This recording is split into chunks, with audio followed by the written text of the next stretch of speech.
સૌને નમસ્કાર, સુપ્રભાત. નવલા નોરતાનો આજે પહેલો દિવસ છે અને જોગાનું જોગ એવું થયું છે કે શક્તિની પૂજાના આ દિવસોમાં આજે એને જ લગતી વાત અને એવા જ કોઈ એક શક્તિપીઠની વાત, એના સંદર્ભોની વાત લઈને આપણી વચ્ચે ભાઈ ડૉક્ટર ભરતભાઈ મકવાણા આવ્યા છે. છિન્ન મસ્તા નામની અસમિયા નવલકથા ડૉક્ટર ઇન્દિરા ગોસ્વામીની લિખિત અને ડૉક્ટર કનૈયાલાલ ભટ્ટ દ્વારા ગુજરાતીમાં અનુવાદિત થયેલી આ એક બહુ જ વિશિષ્ટ કહી શકાય એવા પ્રકારની કૃતિ. તો પ્રશિષ્ટ કૃતિ પરિચય શ્રેણીનો આજે 14મો મણકો અને એ 14મા મણકામાં આજે આપણે આવી જેનો સંદર્ભ માતાજી સાથે, શક્તિપીઠ સાથે છે એવી એક કૃતિ અનાયાસ ભરતભાઈ લઈને આવી રહ્યા છે. તો આ સંયોગને આવકારીએ અને હવે એક નાનકડો વિડીયો આપણે આજના વક્તા જે છે એ બતાવશે આ પૂર્વ ભૂમિકા રૂપે, પછી આપણે એમનો પરિચય મેળવીશું. તો વિનંતી છે ભરતભાઈને. દેખાઈ રહ્યો છે વિડિયો? જી પ્લે કરું છું હવે. જી. प्रसिद्ध मंदिरों में से एक है कामाख्या मंदिर। कामाख्या मंदिर असम के गुवाहाटी से करीब 8 से 10 किलोमीटर दूर नीलांचल पहाड़ी पर स्थित है। देवी के 52 शक्तिपीठों में से एक कामाख्या एक प्रमुख और सबसे पुराना शक्तिपीठ है। मां भगवती के योनि रूप का ये अनूठा मंदिर पूरे ब्रह्मांड का केंद्र बिंदु माना जाता है।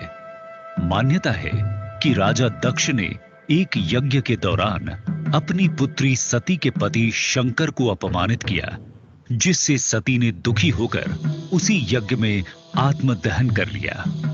जब भगवान शंकर ने सती की मृतदेह को देखा तो वो क्रोध से तिलमिला उठे और अपनी पत्नी की मृतदेह को उठाकर संहारक नृत्य करने लगे। भगवान शिव के इस संहारक रूप से सभी देवी देवता भयभीत हो उठे। शिव के क्रोध से समस्त ब्रह्मांड को बचाने के लिए तब भगवान विष्णु ने अपने सुदर्शन चक्र से एक एक कर मां सती के अंगों को अलग कर दिया। माना जाता है कि इस दौरान सती के शरीर के 52 हिस्से अलग अलग जगहों पर गिरे। इन्हीं अलग अलग हिस्सों को आज देवी के 52 शक्तिपीठों के रूप में जाना जाता है। कहते हैं मां सती का योनि भाग कामाख्या में गिरा, इसीलिए इसे कामाख्या मंदिर का नाम दिया गया। कामाख्या मंदिर का महत्वपूर्ण हिस्सा है गर्भगृह, जो जमीन से लगभग 20 फीट नीचे एक गुफा में स्थित है। गर्भगृह में मां की कोई मूर्ति नहीं है, बल्कि यहाँ योनि के आकार का एक कुंड है जिसमें जल निकलता रहता है। इस कुंड को योनि कुंड के नाम से जाना जाता है। ये कुंड लाल कपड़े और फूलों से ढका रहता है। ये मंदिर कई बार टूटा और बना है, जिसके चलते इस मंदिर की मूर्ति कला विभिन्न काल की विशिष्ट शैली को दर्शाती है। मंदिर के कुछ हिस्सों में की गई नक्काशी गुप्त काल और ओडिशी कला से प्रेरित है। आखिरी बार ये मंदिर 16वीं शताब्दी में नष्ट किया गया था, जिसे 17वीं सदी में राजा नर नारायण ने फिर से निर्मित करवाया। कामाख्या मंदिर धार्मिक स्थल होने के साथ ही मूर्ति कला को देखने के शौकीन पर्यटकों के लिए भी एक अच्छा भ्रमण स्थल है। तो सोच क्या रहे हैं? निकल चलिए असम की खूबसूरत पहाड़ियों में बसे कामाख्या मंदिर के दर्शन के लिए।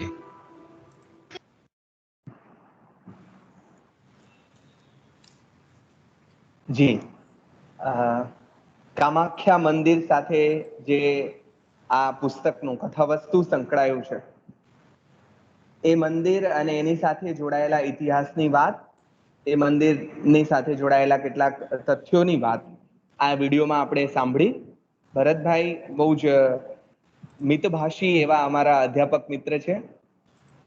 ક્યાંય પ્રકાશમાં આવવાની કોઈ હોડ જાણે હોય નહીં, ક્યાંય દેખાઈ જવાના કોઈ કોડ જેમને હોય નહીં, અને ચૂપચાપ પોતાનું કામ કર્યા કરવાની હોશ, સતત કંઈક નવું કરતા રહેવાની અને છતાં ચૂપચાપ કરતા રહેવાની અમે બધાએ જે એમના પાસેથી શીખવાનું છે તે એ આ છે કે મેં તો ચૂપચાપ ચાહ રહી અથવા તો ખૂણે રે બેસીને ઝીણું કાંતિયું મીરાની જેમ એવું કામ કરતા ડૉક્ટર ભરતભાઈ મકવાણા. હાલ તેઓ DKV arts and science college Jamnagar, જે બહુ જ નામાંકિત કોલેજ છે ગુજરાતની, એવી કોલેજમાં ગુજરાતીના અધ્યાપક તરીકે, મદદનીશ પ્રાધ્યાપક તરીકે તેઓ હાલ કાર્યરત છે. અમારી કોલેજનું સદભાગ્ય એ છે કે અમારા પૂર્વે, અમારા એ કોલેજના એ પૂર્વસૂરી એ રીતે પણ કહેવાય કે અમારા પૂર્વે પણ એ ગુજરાતીના અધ્યાપક તરીકે government arts and commerce college રાપરમાં થોડો સમય માટે એ સેવા બજાવીને ગયા છે. ભાવનગર યુનિવર્સિટીમાંથી તેમણે આધુનિક ગુજરાતી કવિતામાં લોક તત્વનો વિનિયોગ એ વિષય પર પીએચડીનો અભ્યાસ કર્યો છે. ટૂંકી વાર્તામાં જાતીયતા એ વિષય પર એમણે એમફિલનો અભ્યાસ કર્યો છે. અને મેં કહ્યું તેમ બહુ જ ઓછા બોલા એવા અમારા આ સાહેબને આજે આપણે આટલી બધી વાર સાંભળવાના છે, એનો વધારે આનંદ છે.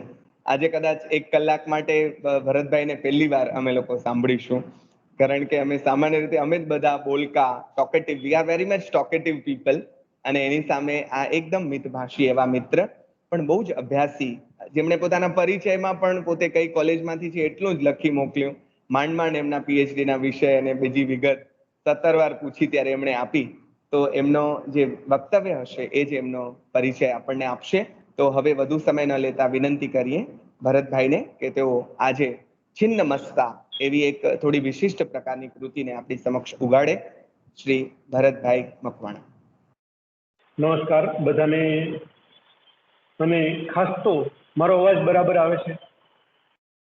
જી જી ભરતભાઈ. હા, બધાને વિદ્યાર્થીઓ માટે આ વક્તવ્ય છે મારું, એટલે એ રીતે હું વાત કરીશ કે તમને આ પુસ્તક વાંચવાનું મન થાય, તમને આ પુસ્તક વિશે ને એની સાથે જોડાયેલા સંદર્ભો શોધવાનું મન થાય.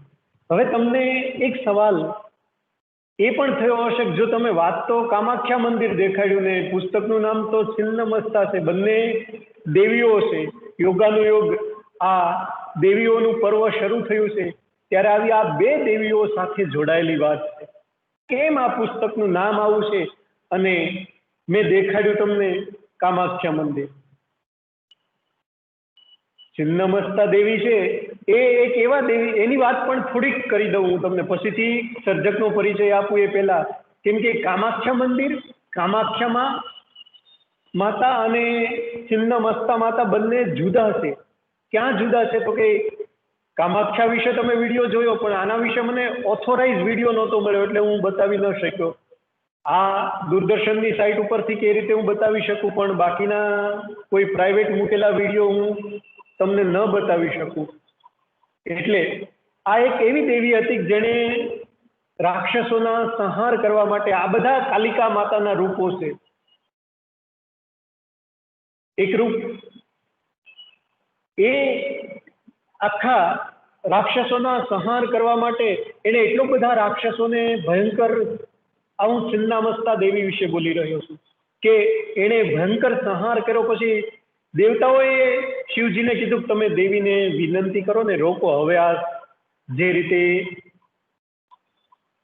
એટલે શિવજીએ દેવીને કીધું કે હવે તમે શાંત થઈ જાઓ, એટલે દેવી શાંત થઈ ગયા. પણ થોડા ઘણા સમય પછી એનાથી રહેવાયું નહીં, એને ભૂખ લાગવા માંડી, કેમ કે એને રાક્ષસોને મારીને એનું લોહી પીધું ને એ રીતે રાક્ષસોને ખતમ કર્યા.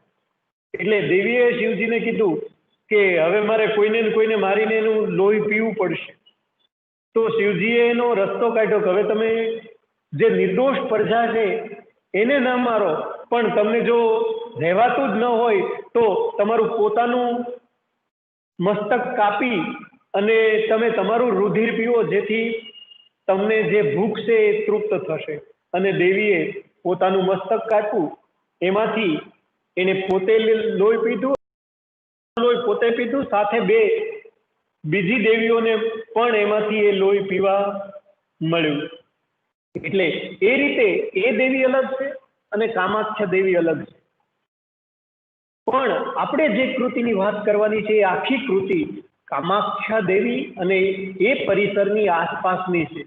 ફક્ત એનો જે મુખ્ય નાયક કહી શકાય એ કામાખ્યા દેવીનો ભક્ત નથી, પણ છિન્ના મસ્તા દેવીનો ભક્ત છે. એટલે એની વાત કરું એ પહેલા હું તમને સર્જકની વાત થોડી કરી દઉં જેથી તમને ખ્યાલ આવે. બીજી પણ એક વાત એ પણ કરવી છે કે જ્યારે આપણે કોઈ પણ કૃતિ, કોઈ પણ ભાષાની કોઈ પણ કૃતિ વાંચીએ અને જો એમાં શરૂઆતની ભૂમિકા લેખકે પોતે લખી હોય તો દરેક વિદ્યાર્થીએ એક ખાસ વાંચવી જોઈએ, જેથી એના લખાણના એ સંદર્ભો એમાંથી સામે આવશે. પણ એ પહેલા આપણે સર્જકનો પરિચય મેળવી લેશું કે ઇન્દિરા ગોસ્વામી કોણ છે અને કેમ આપણે એની આ કૃતિ આટલી મહત્વની છે. આમ તો કૃતિની ઉપર હેડિંગમાં જ લખ્યું છે ભારતીય જ્ઞાનપીઠ પુરસ્કાર વિજેતા સાહિત્યકાર. એટલે સહજ છે કે આ સર્જક છે જેની કૃતિ વિશે આપણે વાત કરવાના છીએ. અનુવાદક વિશે મેં જાજુ કશું નથી લીધું, પણ એ સાહિત્ય અકાદમીમાં પણ અનુવાદક પણ કામ કરી શક્યા છે. પણ આ ઇન્દિરા ગોસ્વામી છે જેનો ફોટો તમને ગૂગલમાં પણ તમે જોઈ શકશો, એના વિશેની ડિટેલ પણ તમે જોઈ શકશો. મેં કેટલીક માહિતીઓ તમારી સામે રાખી છે કે એનો જન્મ 14-11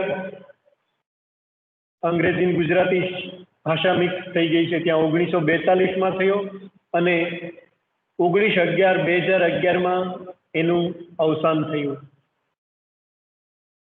આ તખલ્લુસ એનું ઇન્દિરા ગોસ્વામી એનું નામ છે. ખરેખર ખરું નામ તો એનું આ ઉલટું સુલટું અહીંયા પણ ભૂલ થઈ છે મારી કે એનું નામ મામોની રાયસમ ગોસ્વામી છે, પણ એને પછીથી ઇન્દિરા ગોસ્વામી એવું નામ ધારણ કર્યું છે. લેખક તરીકેનું જે નામ ધારણ કરવું પડે એ નામ એણે ઇન્દિરા ગોસ્વામી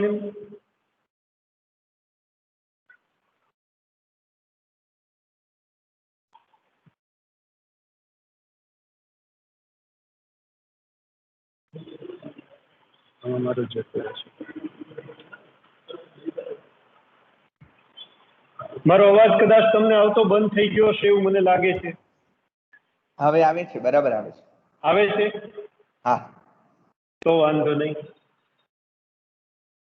કેમ કે આમાં ફોનમાંથી જોડેલું હોય એટલે રિંગ આવે તો હા, હા, ન રિસીવ કરીએ તો પણ એ એટલી વાર તો કાપે છે. પણ હા, મામોની રાયસમ ગોસ્વામી જેણે પોતાના સર્જક તરીકેનું નામ ઇન્દિરા ગોસ્વામી એવું ધારણ કર્યું, એણે પોતાના સંશોધનનો વિષય માધવ કંદલી, એટલે કેમ આપણે નરસિંહ મહેતા ને બધા છે એમ આસામના સર્જક છે માધવ કંદલી, એણે પણ રામાયણ લખી અને તુલસીદાસ વિશે આપણે જાણીએ કે એની પણ એક રામાયણ છે. એ બંનેની રામાયણનો તુલનાત્મક અભ્યાસ કર્યો અને દિલ્હી યુનિવર્સિટીમાં આસામી ભાષાના પ્રોફેસર તરીકે એણે સેવાઓ આપી. એના જીવનની ખાસ વિશિષ્ટતા એ હતી કે એને સૌથી મોટી ભૂમિકા અદા કરી કે જેમ કાશ્મીરમાં અલગ લડાઈઓ ચાલી રહી છે એમ આસામમાં પણ અમુક ઉગ્રવાદી સંગઠનોની લડાઈઓ ચાલી રહી હતી. એ અને સરકાર વચ્ચે મધ્યસ્થની ભૂમિકા એણે ભજવી કે બંને વચ્ચે બંનેનો સેતુ સંધાય અને જે ઉગ્રવાદીથી પણ એક તરફ પ્રજા હેરાન થતી હોય ઉગ્રવાદના કારણે અને બીજી તરફ સરકારી નીતિઓના કારણે પણ પ્રજાને વેઠવાનું આવે તો પોતાની પ્રજા, પોતાના પ્રદેશની પ્રજા ને સુખ મળે અથવા તો શાંતિ મળે એ માટે થઈને ઇન્દિરા ગોસ્વામીએ આ બંને સરકાર અને આ ઉલ્ફા સંગઠન વચ્ચે એક જોડતી કડી, મધ્યસ્થી બની અને જોડતી કડીરૂપ એ બન્યા અને એ આખી લડાઈ, એ સંગઠનની લડાઈ ધીમી પાડી, પ્રજાને નુકસાન થતું અટકાવ્યું. એના વિશે બીજી એક મહત્વની વાત કે એને પહેલી વાર્તા તો પોતાની 15-16 વર્ષની ઉંમરે લખી, પણ એનો પહેલો વાર્તા સંગ્રહ પણ એની 20 વર્ષની ઉંમરે પ્રગટ થઈ ગયો 1962માં. એટલે એનામાં જે જન્મજાત સર્જક પ્રતિભા એ શરૂઆતથી જ હતી એવું કહી શકાય. એટલે એક સર્જક, એક કવિ, એક લેખક અને એની ઉપર એક સંવેદનશીલ સામાજિક કાર્યકર રૂપે પણ એણે પોતાના જીવનની ભૂમિકા અદા કરી.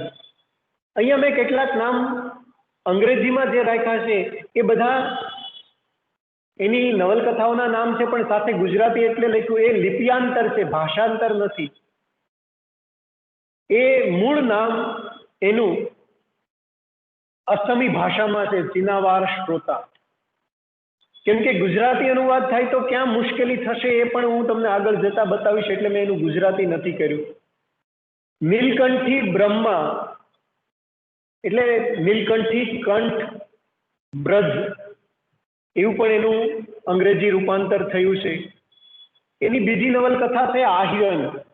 આ ગુજરાતી જેવું લાગે પણ ગુજરાતી નથી. તમે નામ જોશો તો તમને ખ્યાલ આવશે કે આ બધા નામ કંઈક જુદા છે.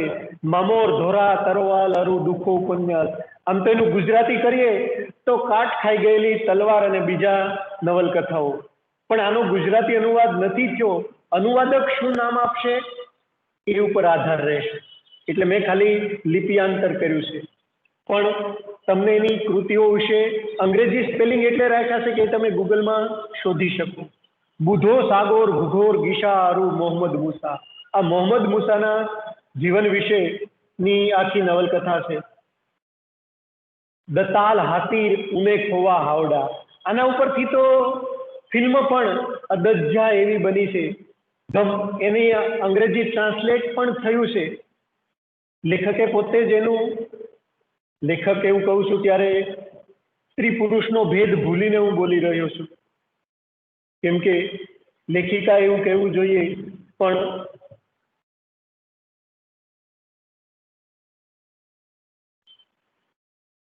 આ પણ એની નવલકથાઓ છે. ઉદય ભાનુર ચરિત્ર. ચરિત્ર એવું મેં જરાક ગુજરાતી કરી નાખ્યું છે. પણ નાગોચ સોહોર એ પણ એની નવલકથા છે. તે જરૂર ધુલીરે ધુસારીતા પુષ્ઠ. દાશોરો થીર ખુજ. હવે મેં કેમ ગુજરાતી બધાનું ન કર્યું એ તમને બતાવું. કેમ કે મૂળ કૃતિ આપણે જે છે એ પીળા અક્ષરે એટલે મેં રાખી કે એનું મૂળ નામ જે હતું એ તો એવું હતું ચીના માસ્તાર મહુંટો. એટલે કે ચીના મસ્તાનો માણસ એવું ગુજરાતી થાય. ધ મેન ફ્રોમ ચિન્ના મસ્તા એવું એનું અંગ્રેજી ટ્રાન્સલેટ થયું. પણ આપણે ત્યાં ગુજરાતી આવતા આવતા કૃતિનું ખાલી નામ રહ્યું ચિન્ના મસ્તા. એટલે મેં બાકીની કૃતિઓનું ગુજરાતી એટલે ન કર્યું. સર્જક જ્યારે કોઈ રૂપાંતર કરવા બેસશે, કોઈ ટ્રાન્સલેટ કરવા બેસશે ત્યારે એ શું નામ આપશે ખબર નથી. થેંગ ફાખરી તહસીલદાર તમોર તરુવાર. આ બધી એની નવલકથાઓ હતી. આ બધી એની ટૂંકી વાર્તા.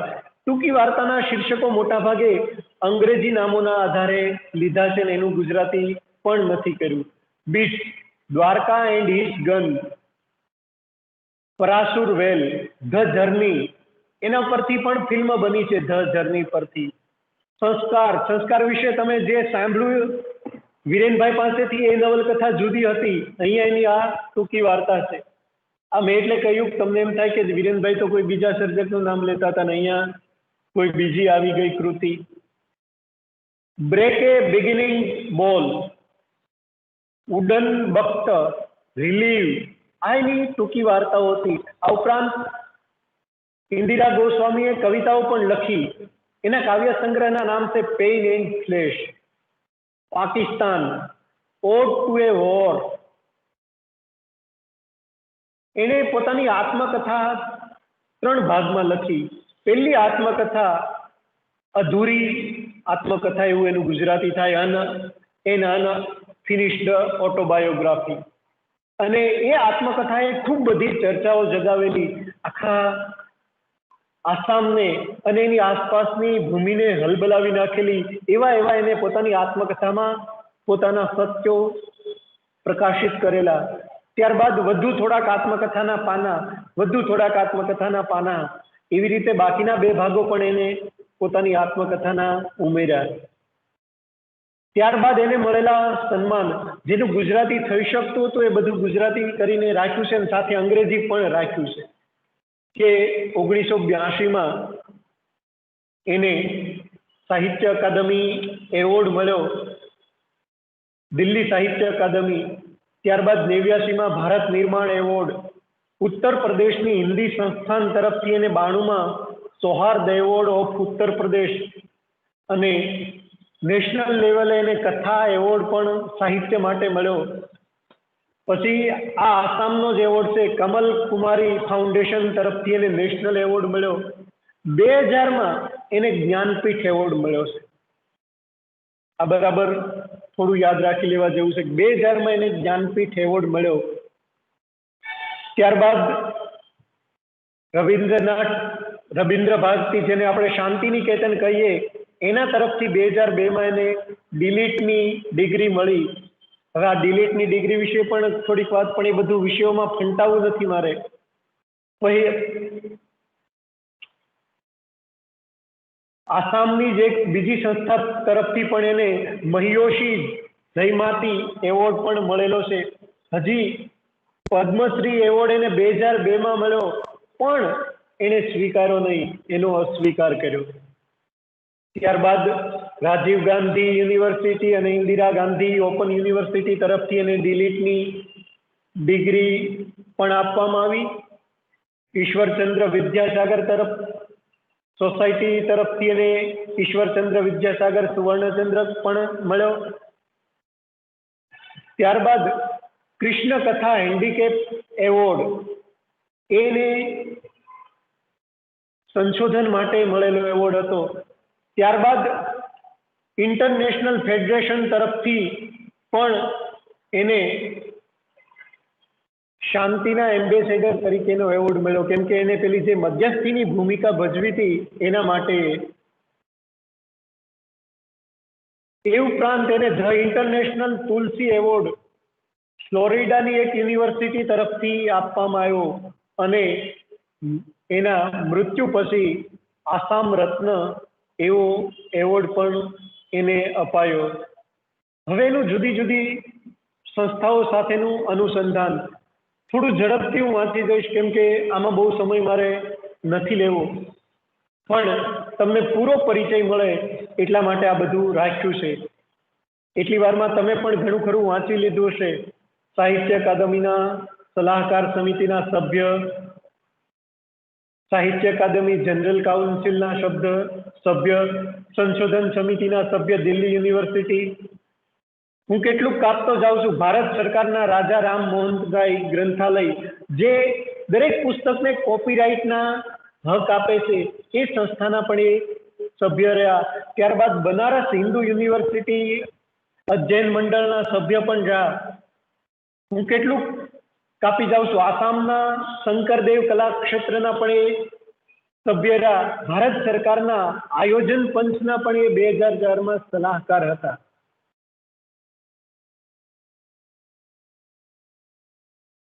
આ પણ કેટલાક એની જુદી જુદી સંસ્થાઓ સાથેના જોડાણ છે, જેમાં મધ્ય દિલ્હી હિન્દી અધ્યાપન મંડળના પણ એ સભ્ય રહ્યા છે. અને હવે આ તમે, હું માનું છું ત્યાં સુધી હું બધું નથી વાંચતો, તમે વાંચી લેશો, પણ આ થોડીક વધારાની માહિતી હતી. જે માહિતી હતી એ અનવર્થે કે પીપીટી પૂરું થયું છે, વર્ગ નહીં.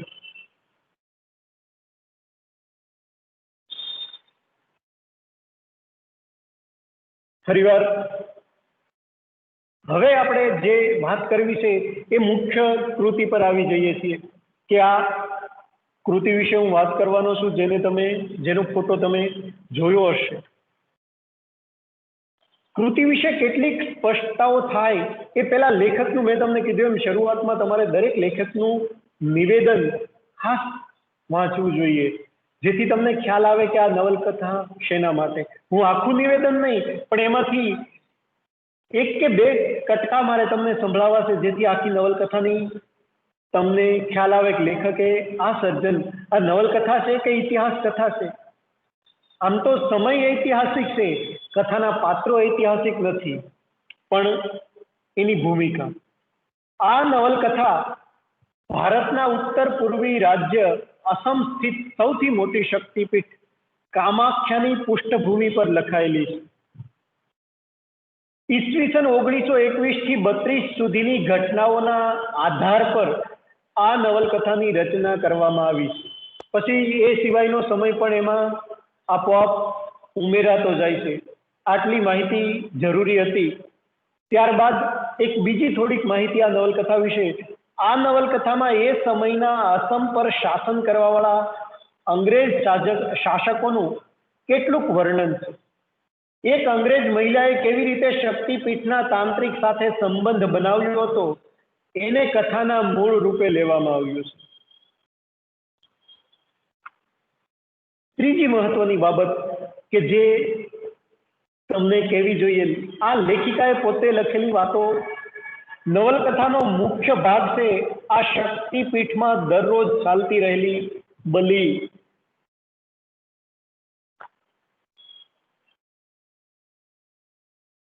આ ત્રણ મહત્વની બાબતો અને ત્યારબાદ આપણી કથા વિશેની વાત શરૂ કરીએ કે આ એક એવી નવલકથા છે કે જેને ઇતિહાસ સાથે પણ સંબંધ છે અને જેને એક એવી પરંપરા સાથે પણ સંબંધ છે કે જે પરંપરા કદાચ આજે આપણા માટે જોવી પણ દુર્લભ હોય એવી પરંપરા સાથેનું જોડાણ છે. એવી પરંપરા સાથેને નાતો છે. આપણે કદાચ કોઈ પુસ્તકોમાં આ વાંચ્યું કે કેમ કે આપણે ત્યાં આવા ભાત ભાતના મંદિરો છે, ભૈરવનાથનું મંદિર, કામાખ્યાનું મંદિર, જ્યાં જુદી જુદી વાતો થાય છે, જુદી જુદી એની રીતિ રિવાજોની પરંપરાઓ હતી અથવા કેટલીક જગ્યાએ હજી છે.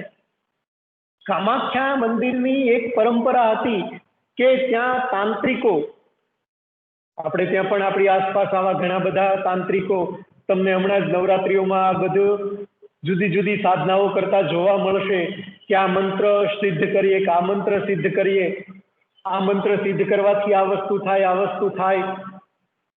એવી બધી સિદ્ધિઓ મેળવવા માટે નવરાત્રિથી લઈને છેક કાળી ચૌદશ સુધી આ પ્રક્રિયાઓ આપણે ત્યાં ચાલે છે. એવી જ એક સૌથી આખા દેશની પ્રતિષ્ઠિત જગ્યા એટલે કામાખ્યા મંદિર, જ્યાં દરેક તાંત્રિક સિદ્ધિ મેળવવા માટે જાય.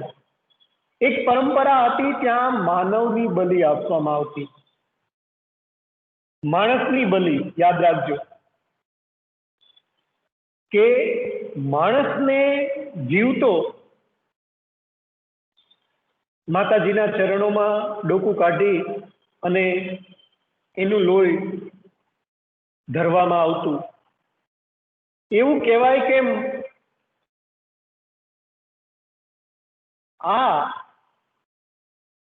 જે કામાખ્યા મંદિરનો જે તમને જોયું એમાં યોનિવાળો ભાગ છે, એમાં સતત કોઈને કોઈ બલિ આપનાર વ્યક્તિ, માનવ બલિ જ્યાં સુધી અપાતી હતી ત્યાં સુધી માનવ બલિ અને માનવના લોહીથી એ ભાગ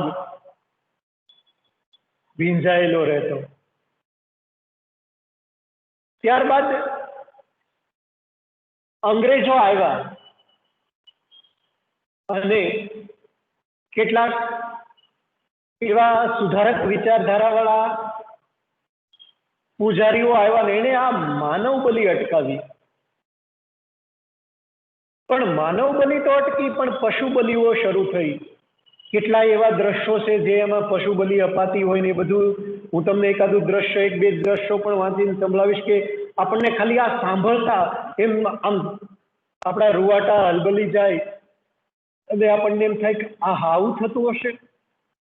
એવી વાત એ બધી એ પશુ બલિ આવી અને એને પણ આજે આપણે ત્યાં આખા ભારતમાં કોઈ પણ જગ્યાએ આવી કોઈ પણ બલિ આપવાની મનાઈ છે. કાયદો ઘડાઈ ગયો કે બલિ આપવી એ એક પ્રકારનો ગુનો છે. કાયદો ઘડાઈ ગયો એટલે આ બધું બંધ થઈ ગયું એવું આપણે માની શકીએ, પણ બંધ થયું હોય એવું આપણે આજે જાણીએ છીએ કે આપણી આસપાસના ઘણા બધા દૂર દરારના મંદિરોમાં ઘણી વખત બકરાના ભોગ અપાય છે, એનાથી આપણે પરિચિત છીએ. એવી બલિઓ અટકાવવા માટેનો જે પ્રયાસ થયો, એક સંન્યાસીએ, એક અંગ્રેજ સ્ત્રીએ જે પ્રયાસ કર્યો, એની કથા એટલે છિન્નમસ્તા નવલકથા.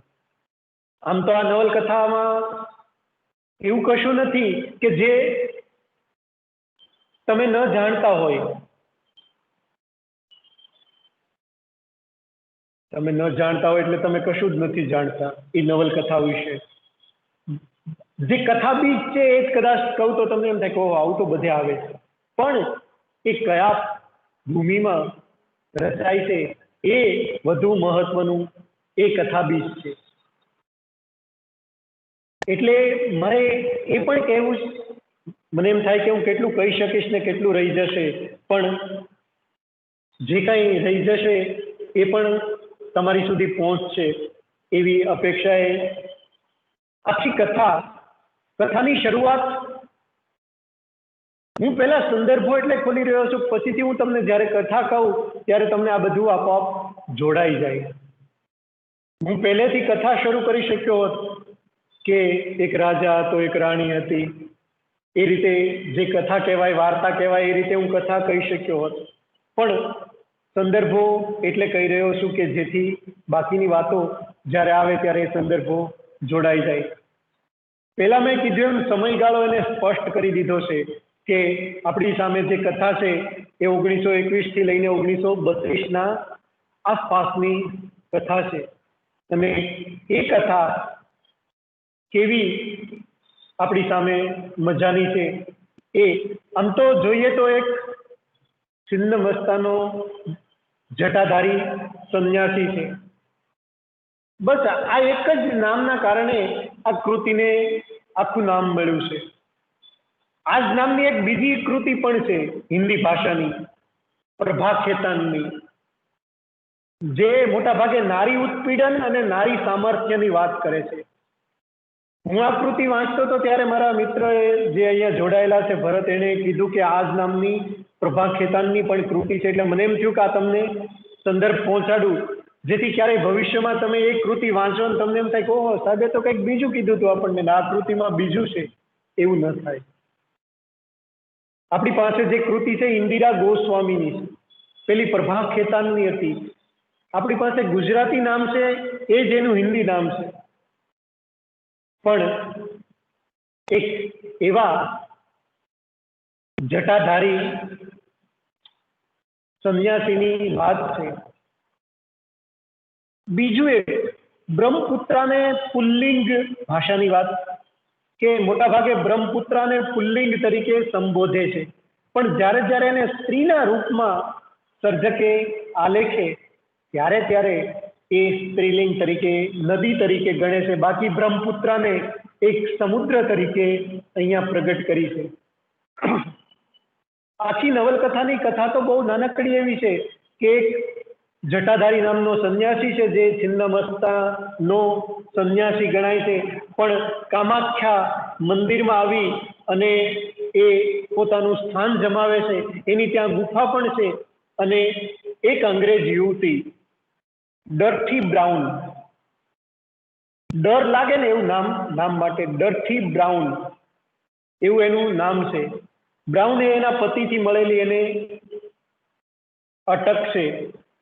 આ ડર્થી બ્રાઉન જેને સંતાનો નથી થતા, કામાખ્યા મંદિર વિશે આપણે આગળ વિડીયો જોવામાં આવ્યું એમ કોઈ પણ માણસ પોતાની જે કાંઈ મનોકામના લઈને જાય ત્યાં પૂર્ણ થાય છે એવી ધારણાઓ હતી. આ ડર્થી બ્રાઉન એ એક એવી અંગ્રેજ સ્ત્રી છે કે જેમાં નારી શક્તિની બધી લાક્ષણિકતાઓ છે. એ સશક્ત છે પોતાની રીતે જીવવા માટે, એ સશક્ત છે પોતાની રીતે લડવા માટે. એ પોતે એને સંતાનો નથી થતા એટલે એકલી ઇંગ્લેન્ડ જઈ અને સારવાર લઈને પાછી આવી છે, તો પણ એને એના પતિથી સંતાનો થતા નથી. એના પતિનું નામ હેનરી બ્રાઉન છે.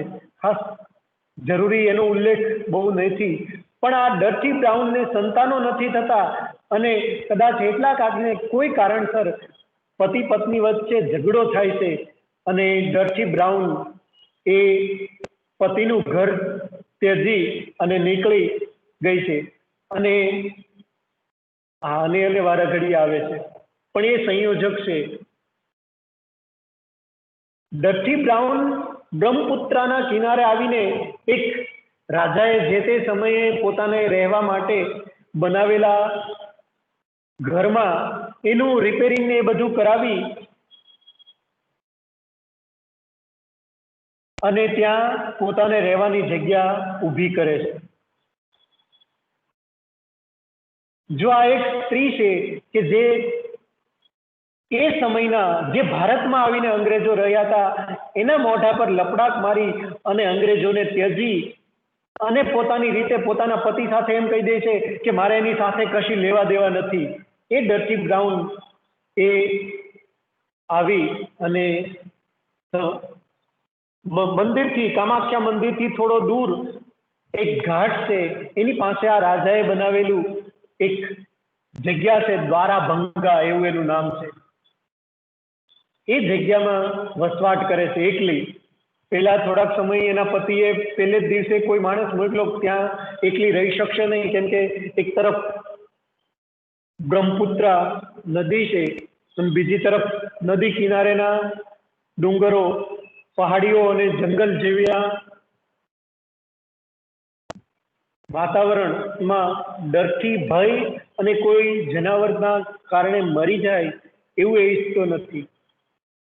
આ ડર્ટીની મુલાકાત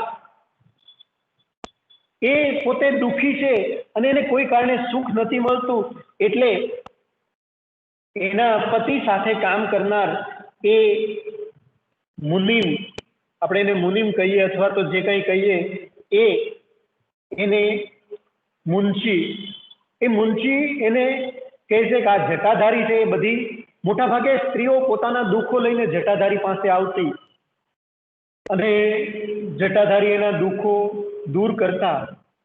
પણ આ સ્ત્રીને પણ પેલો મુનશી કહે છે કે એ તમને જો શાંતિ મળવી હોય કે આટલા બધા ઈલાજો પછી કંઈ શાંતિ નથી મળતી એટલે જટાધારી પાસે લઈ જાય છે. પહેલી વાર કામાખ્યા મંદિરમાં કોઈ અંગ્રેજ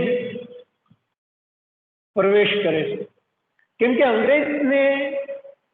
અંગ્રેજોને એવો ઉપરથી એની સરકારનો આદેશ હતો કે મંદિરની અંદર કોઈએ પ્રવેશ કરવો નહીં, મંદિરના કોઈ પણ રીતિ રિવાજોમાં કોઈ પણ પ્રકારની દખલ કરવી નહીં કોઈ પણ અંગ્રેજોએ.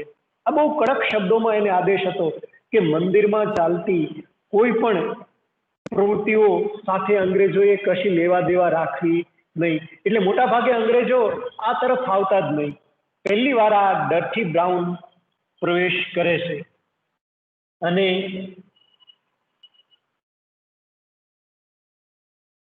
એ જટાધારી પાસે ઘણી બધી સ્ત્રીઓ આવી છે પોતપોતાની પીડાઓ લઈને, એમ ડર્ટી બ્રાઉન પણ એને મળે છે જટાધારી સંન્યાસીને અને એની પાસે પોતાની વાત રાખે છે અને એની સાથે સંબંધો બાંધે છે. જે સંબંધોને કોઈ આપણે નામ ન આપી શકીએ એવા સંબંધો, નામ ન આપી શકીએ એટલે નબળા નહીં, પણ કોઈ પણ જેનું જોડાણ નથી એવો સંબંધ રાખે છે. અને જટાધારી ઈચ્છે છે કે આ મંદિરમાં જે પશુ પ્રાણીઓની બલિ અપાય છે એ ખતમ થાય, એટલે ડર્ટી પણ એને એમાં સાથ આપે છે અને જટાધારી એને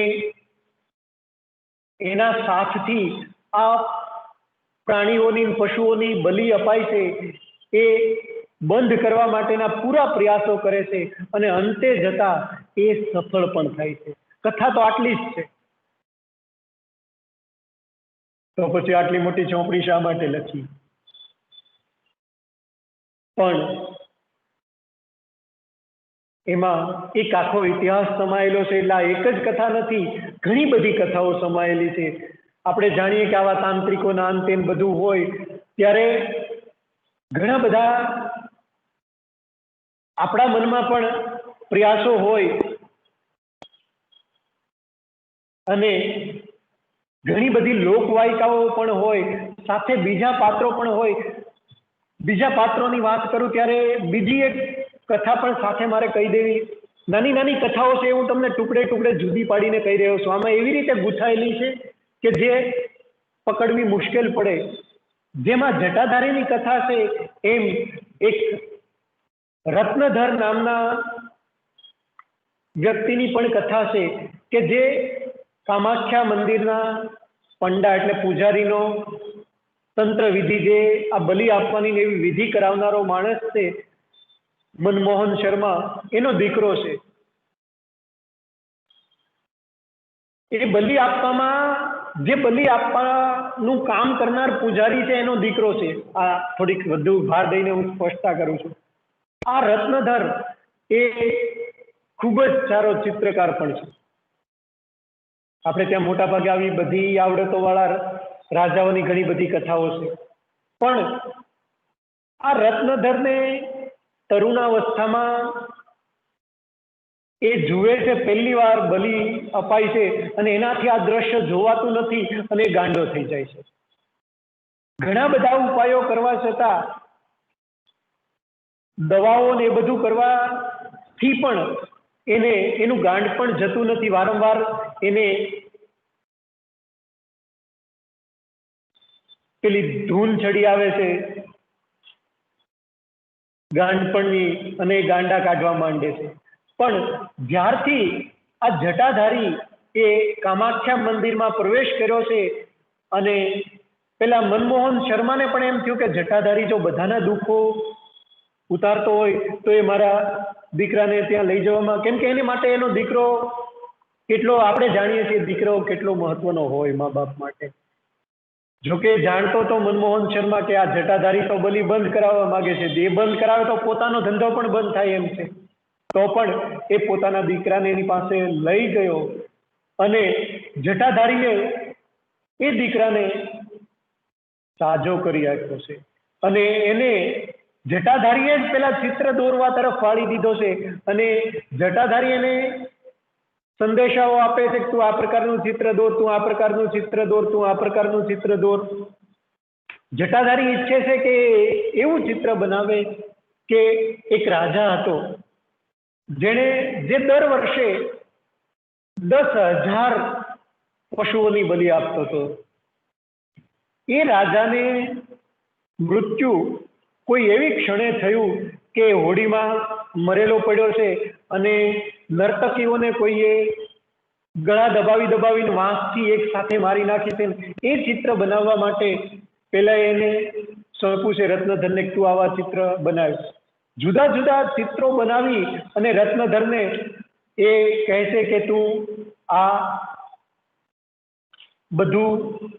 બધા ચિત્રો અંગ્રેજોને વેચ, કેમ કે જટાધારી ઈચ્છે છે કે આ ચિત્રો જો નહીં વેચે તો એ તૂટી ફૂટી જશે. એટલે મોટા મોટા અંગ્રેજ અમલદારો છે એને આ ચિત્રો વેચવામાં આવે છે. આવા તો અનેક ચિત્રો એને બનાવ્યા છે કે જેમાં આ કામાખ્યા મંદિરનો ઇતિહાસ સમાયેલો હોય.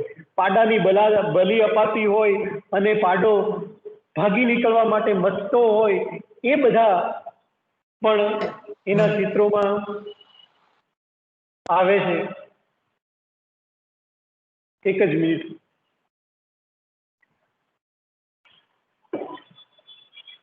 કે એની કથા છે આ રત્નધરની અને એની સાથે જોડાય છે એક વિધિબાલા, જે બાજુના એક ગામની યુવતી છે. એક બીજો રિવાજ કામાખ્યા મંદિરનો તમને આની સાથે સાથે એટલે કહી દઉં, આસામની આસપાસ એ સમયે એવો રિવાજ હતો કે દીકરીનું લગ્ન, આપણે ત્યાં પણ આ રિવાજ તો હતો ઘણા સમય સુધી. જે વડીલો જોડાયેલા છે એ તરત કહેશે કે હા હતો, કે દીકરીને માસિક ધર્મ શરૂ થાય એ પહેલા એના લગ્ન કરી દેવા પડે. બીજું, એ જ દીકરી કામાખ્યા મંદિરમાં પૂજા માટે જઈ શકે જેને માસિક ધર્મ શરૂ ન થયો હોય. કુંવારિકા એવો શબ્દ આપણે ત્યાં છે. એ કુમારિકા દીકરી હોય એવી આ વિધિબાલા છે. પણ આ વિધિબાલા એ બાજુના ગામની છે ને એને પૂજા માટે દરેક કુમારિકા દીકરીઓને અહીંયા પૂજા માટે લવાય છે ને એની પૂજાઓ થાય છે, જ્યાં એનો જે માસિક ધર્મ શરૂ થવાનો પહેલાનો સમયગાળો એટલે 10-12 વર્ષની ઉંમરની આસપાસની દીકરીઓની પૂજા કામાખ્યા મંદિરમાં ની બહાર એનું એક આખું નાટઘર જ્યાં નાટક ને નૃત્ય ને એ બધું થાય છે. બિહાર નહીં પણ આસામનું તમે નૃત્ય પણ જોશો તો પેલું બિહુ નૃત્ય તમને મજા આવી જશે. સરસ મજાનું નૃત્ય છે. પણ એવી એક વિધિબાલા જે પહેલી વાર આવી છે ને એને એમાં પૂજા થવાની છે. મોટા ભાગે આ કુમારિકાઓની જ પૂજા થાય છે, પણ વિધિબાલાનું ખાધે પીધે શરીર સૌષ્ઠવ ખૂબ હોવાથી લોકો એવું ધારી લે છે કે આ વિધિબાલા એની ઉંમર વધી ગઈ છે, એ કુમારિકા નથી. એનો બાપ એમ કહે છે કે જો એ કુમારિકા ન હોય તો હું મારું માથું કામાખ્યાના ચરણમાં ધરી દઈશ, હું મારી બલિ ચડાવીશ. ત્યારે એને પૂજાની અનુમતિ અપાય છે. પણ સામાજિક રીત જો આ રીતિ રિવાજો ઉપર પણ સર્જકે બરાબર ફોકસ કરીને ખૂબ બધું આક્રમણો કર્યા છે કે સામાજિક રીતિ રિવાજો પણ એ મંદિરમાં તો પૂજાને એવું થઈ ગયું, પણ પેલી દીકરી ઉંમરમાં મોટી લાગવાથી એના લગ્ન થતા નથી ઘડીકમાં. કેમ કે સામાજિક રીત રિવાજ પ્રમાણે એના લગ્ન એ કુમારિકા હોય ત્યાં સુધી થઈ જવા જોઈએ, એટલે કોઈ ઘડીકમાં એની સાથે લગ્ન કરવા તૈયાર થતું નથી. એટલે એના પિતા શ્રી હિદત એવું એનું નામ છે કે એ ના છૂટકે મોટી ઉંમરનો જે એક વખત જેના લગ્ન થઈ ગયા છે, જેના ઘરમાં એક પત્ની પણ છે અને એના કેટલાક સંતાનો પણ છે, એવો મૂર્તિઓ, હવે આને મૂર્તિઓ કેવો કે કેમ એ પણ મને પ્રશ્ન છે, કે એવા વ્યક્તિ એવા બીજી વખત લગ્ન કરવા તૈયાર થયેલા વ્યક્તિ સાથે વિધિબાલાના લગ્ન ગોઠવી આપે છે. એનું વર્ણન જ એટલું ભયંકર છે કે આપણને એમ થાય કે આવો મૃત્યુ દાઢીન બાઢીન ગુંડા જેવો માણસ જે વિધિબાલા જેને પહેલી વાર જોવે છે ત્યારે તેને એમ થાય છે કે હમણાં મારા શરીરના અમુક ભાગોને ખાઈ જશે. એટલે વિધિબાલા તેની સામે ઊભી પણ નથી રહી શકતી. એટલી નાની એવી યુવતી અને પેલો આધેડ 40-45 વર્ષનો એવો હટ્ટો કટ્ટો માણસ એની સાથે વિધિબાલાના લગ્ન, અને લગ્ન પણ કઈ શરતે કે વિધિબાલાના પિતા એક પાડાનો બલિ આપે તો, કારણ કે વિધિબાલા પેલા કુમારિકાનું ઉંમર વટી ગઈ એવું લોકોને લાગે છે. એટલે જો કેટલા સમાજ પર પણ આ બહુ મોટો પ્રહાર છે. એટલે એ બલિની કથા અને એ વિધિબાલા સાથે આ રત્નધરની મુલાકાત થાય છે, કેમ કે એ એના યજમાન બનીને ઘરે આવે છે અને રત્નધર એ પેલા બલિના વિરોધ વાળો માણસ, એનો બાપ બલિ આપવાનો પૂજારી. આ દ્વૈત ખેંચતાણ સંઘર્ષ રચીને પણ સર્જક એક આખી નવલકથા રચી શક્યા હોત, પણ એને તો આખો છે આખો જે તે સમયનો ઇતિહાસ, જે તે સમયમાં સમાજમાં રહેલી સામાજિક રૂઢિઓ, સામાજિક રીતિ રિવાજો, સમાજમાં સ્ત્રીનું સ્થાન, એ બધું પણ એને બતાવવું છે. અને સ્ત્રીઓ તરફથી શરૂ થઈ ચૂકેલા વિરોધો, એ બધું સર્જકને બતાવવું છે. એટલે એણે એ ભાગ પહેલી વાર વિધિબાલા અને રત્નધર મળે છે અને વિધિબાલા જે પાડો નાનપણથી એના ઘરે જન્મ્યો હતો, એના ઘરનો જ પાડો પેલો એનો બાપ બલિ માટે લઈ આવ્યો છે. વિધિબાલાએ નાનપણથી જેને રમાડ્યો છે, વિધિબાલાએ જેને સતત જેની સાથે રમતો કરી છે અને એક નામ માત્રથી એ પાડાને બોલાવે ને પાડો પોતાની માનું દૂધ પીતો હોય તો એ મૂકીને પણ વિધિ બાલા સાથે જોડાય એવો એ પાડો છે. પણ અને એની બલિ અપાઈ રહી છે વિધિ બાલા માટે. આમ તો વિધિ બાલાની બલિ જ અપાઈ રહી છે આટલા મોટી ઉંમરના વ્યક્તિ સાથે લગ્ન કરીને. એટલે એ રીતે વિધિ બાલા પહેલી વાર એને ખ્યાલ આવે છે કે આ રત્નધર એ આવું બધું કામ કરે છે કે આવા પાડાને ઘણીવાર બલિના પાડાને રત્નધર છોડી મૂકે છે. એટલે એક વખત ભાગી ગયેલા પાડાની પછીથી બલિ અપાતી નથી. એટલે પહેલી મુલાકાત રત્નધરની અને વિધિ બાલાની એની માં એમ કહે છે કે આને પેલી ડરથી બ્રાઉન જ્યાં અંગ્રેજ સ્ત્રી રહેતી હતી ત્યાં એ ઘર એને જોવું છે. કેમ કે વિધિ બાલાને નાનપણથી એમ હતું કે આવી કોઈ અંગ્રેજોને જોવાય. આજે આપણને ખબર છે કે આપણે ક્યાંક અંગ્રેજોને જોઈ જઈએ ગોરા લોકોને તો આપણને એમ થાય કે એની સાથે એક સેલ્ફી લઈ લઈએ, એક ફોટો લઈ લઈએ. આપણને આજે પણ કુતૂહલ છે. તો તમે વિચાર કરો કે છેક 1920-21માં કેવી સ્થિતિ હશે. આ પેલા આઝાદીના પણ પડઘમ વાગી રહ્યા છે. એ પણ ઉલ્લેખો છે કથામાં.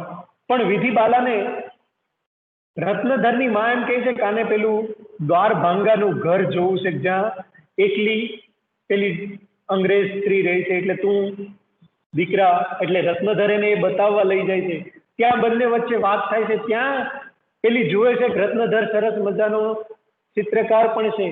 રત્નધર એના પ્રેમમાં પડી જાય છે. એ તો એ પહેલેથી પહેલા જ્યારે નૃત્યમાં પૂજા માટે લવાય ત્યારથી રત્નધર વિધિ બાલા તરફ આકર્ષાયેલો છે.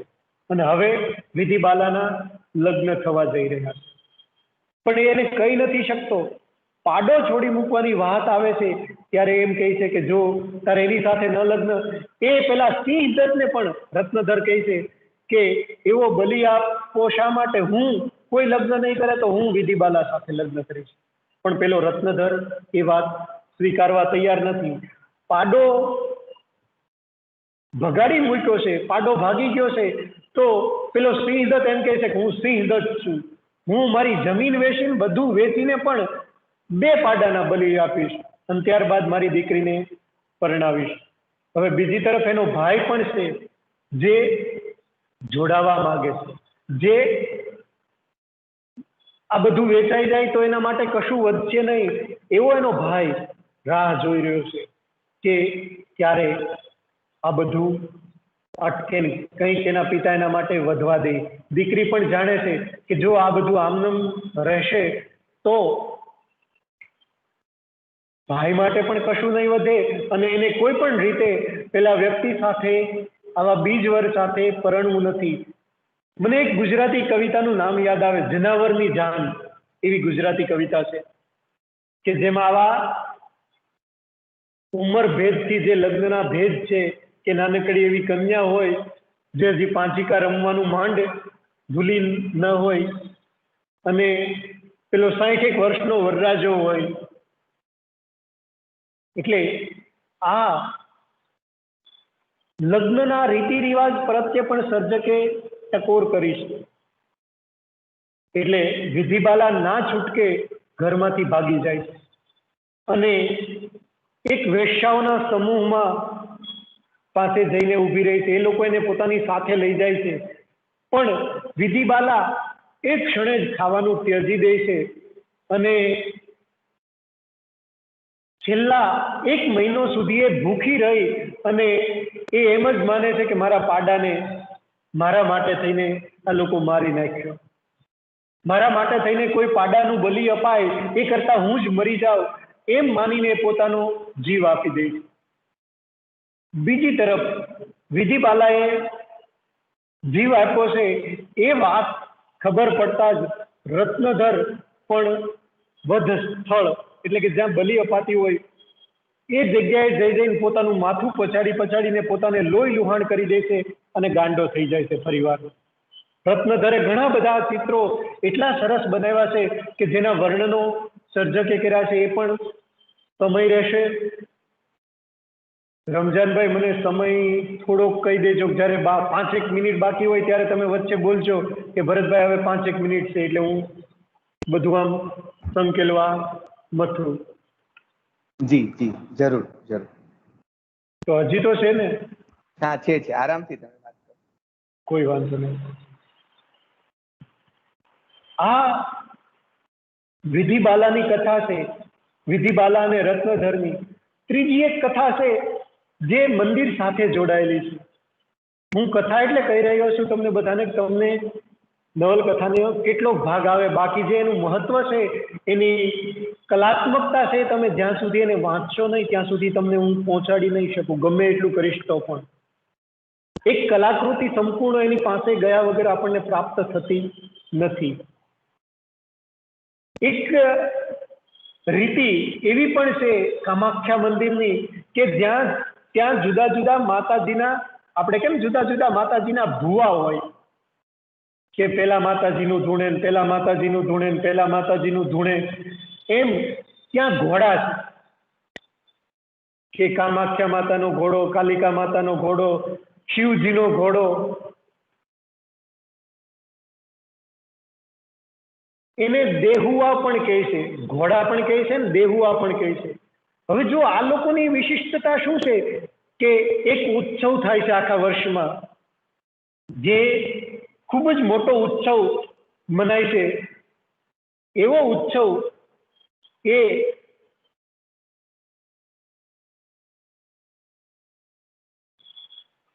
ધ્વનિ પૂજા પણ એને કહે છે. અને હું એક જ મિનિટમાં તમને નામ જોઈને પણ કહું કે એ ઉત્સવ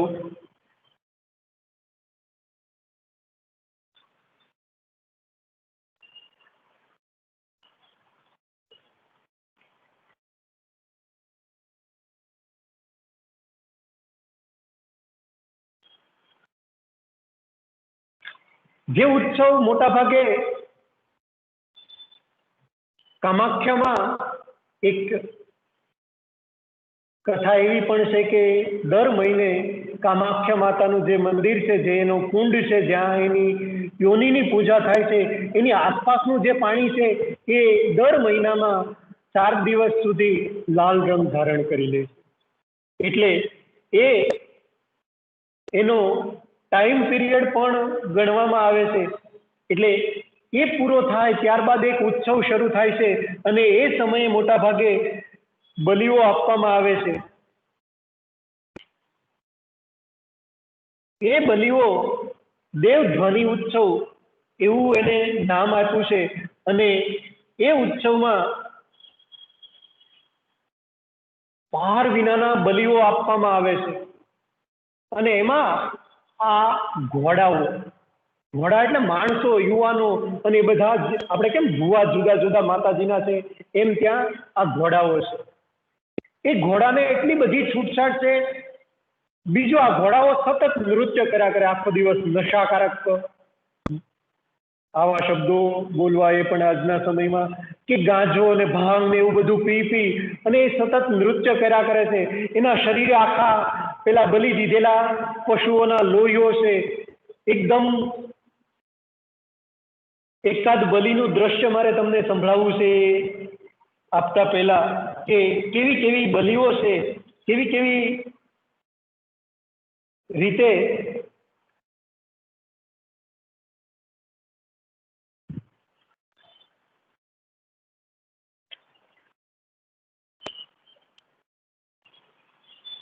કે આ ઘોડાઓ વાળી વાત પૂરી કરીને એ બલિવાળું દ્રશ્ય એકાદું આપણે જોશું. આખી નવલકથા તમે એક પછી એક દ્રશ્ય જોતા હોય ને એવી ફિલ્મ ભજવાતી હોય એમ તમને એક પછી એક દ્રશ્ય દેખાય છે. આ ઘોડાઓ સતત નૃત્ય કરી રહ્યા છે આખો દિવસ. એના પરસેવો અને માથામાં નાખેલી પેલી સિંદૂર અને એ બધી થી એના આખા જે શરીર છે ભીંજાયેલું હોય છે સતત. ક્યાંક બલીનું લોહી, ક્યાંક પેલો સિંદૂર માથામાં નાખેલો, ક્યાંક પેલી હલ્દી, ક્યાંક પરસેવો. અને એને પેલા બીલીપત્રની આખી માળા પહેરેલી હોય છે. એ ભક્તો બીલીપત્ર પરસેવા વાળું થઈને લઈ જાય શુભ માને છે. એટલે એ આખો દિવસ નાસ્તા નાસ્તા કોઈ ભક્ત એના પગમાં પડી જાય પોતાનું દુઃખ દૂર કરવા માટે, તો એ પોતાના જે માળામાંથી બીલીપત્ર છે એ પરસેવા વાળું કરીને પેલાને આપે. આવા ઘોડાઓ બેફામ છે. એ નાચતા નાચતા કૂદતા કૂદતા ટોળામાં ઘૂસી જાય અને કોઈને ખતમ પણ કરી દે તો પણ કોઈ એને કશું કહી શકતું નથી. એક નોંધ લેખિકાએ આવી મૂકી છે કે એક સમયે આવા કોઈ ઘોડાએ મંદિરની પૂજા કરતી, મંદિરની સાફ સફાઈ કરતી, મંદિરનું ધ્યાન રાખતી કોઈ સ્ત્રીનું શારીરિક શોષણ કરેલું અને એ સ્ત્રીએ એ વખતની અંગ્રેજ સરકારમાં ફરિયાદ પણ કરેલી. એ કેસના પેલી વિગતો સાથે એણે થોડીક ફૂટનોટ આપી છે, પણ આપણે એમાં બહુ ઊંડું નથી જવું. પણ તમે જુઓ આ જે લોકો છે એને કેટલી છુટ્ટી છે આ ઘોડાઓને કે મન ફાવે એમ નાચી શકે છે, મન ફાવે તે કરી શકે છે. એ ઉત્સવના દિવસે પેલું ખડગ છે જે બલિ દેવાનું, એના પર એ આ સતત નાચવાથી એના પગ એટલા મજબૂત થઈ ગયા છે કે પેલા પગને કાપી નથી શકતું પેલું ખડગ પણ, અને એના ઉપર ઉભા રહીને એ લોકો નૃત્ય કરે છે. અને એ લોકો બકરા ને પોતાના દાંતથી કાપીને એનું લોહી પીવે છે. કેવું આમ આપણે રૂહાડા હલબલી જાય.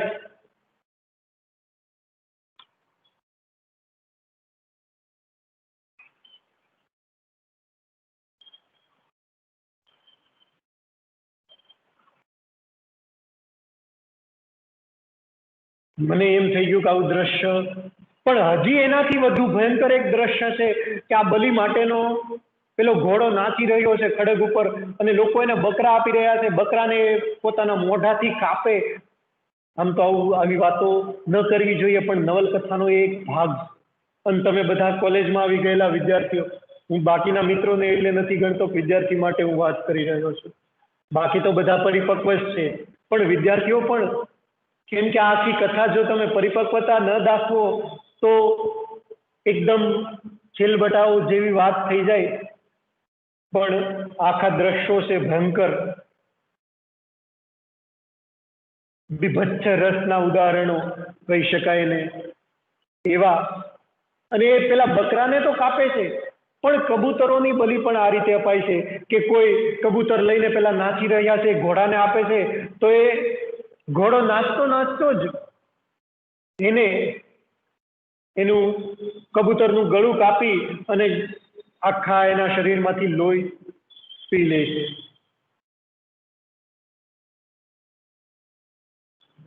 આ ઘોડાઓ બેફામ છે. એને કોઈ પૂજારી હોય કશું કહી શકતા નથી.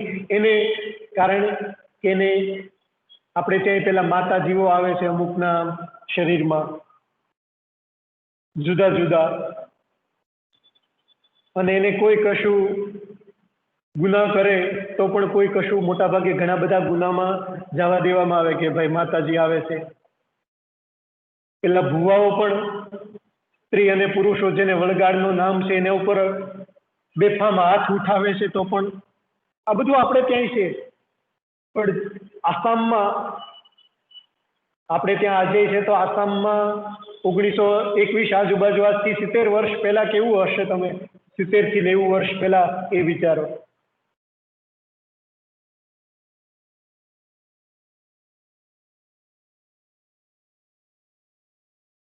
એક બલિ માટે લઈ જવાતા પશુની મારે તમને ચિત્ર દેખાડવું છે કે કેવું ભયંકર છે એમ.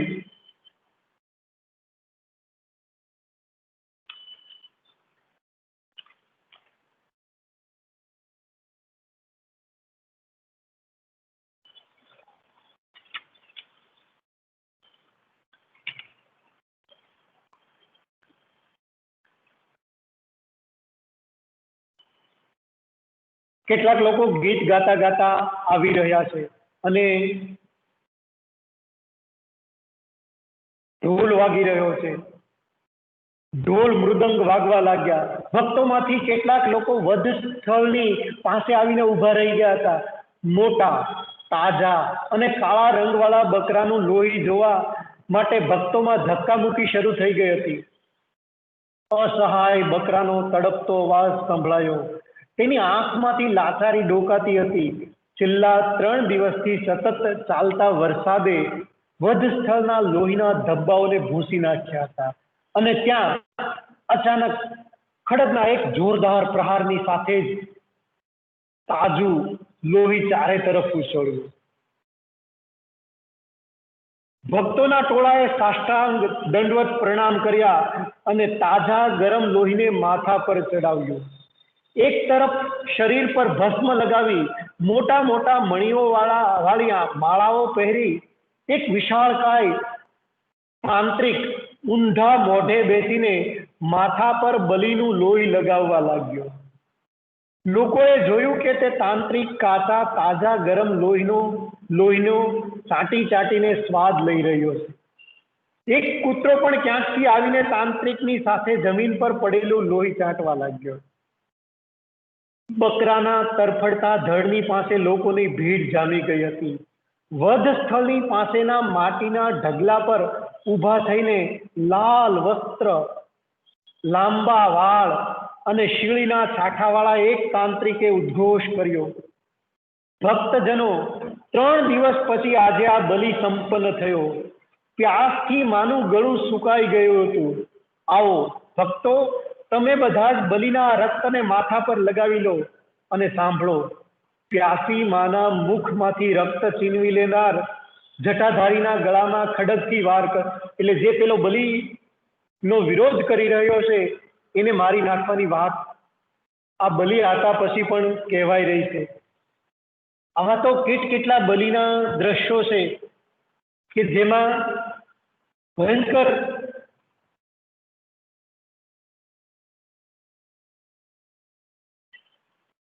એક પેલા ઘોડાઓ વાળું દ્રશ્ય, ઢોલનો અવાજ તેજ થવા લાગ્યો. તમે કલ્પી લો, પેલો માતાજીને ત્યાં કોઈ મેળો હોય રવવાણીમાં કે ક્યાંક, સ્ત્રીઓ આલાપ કરવા લાગી. કાલીના ઘોડાએ પોતાની જીભ બહાર કાઢી.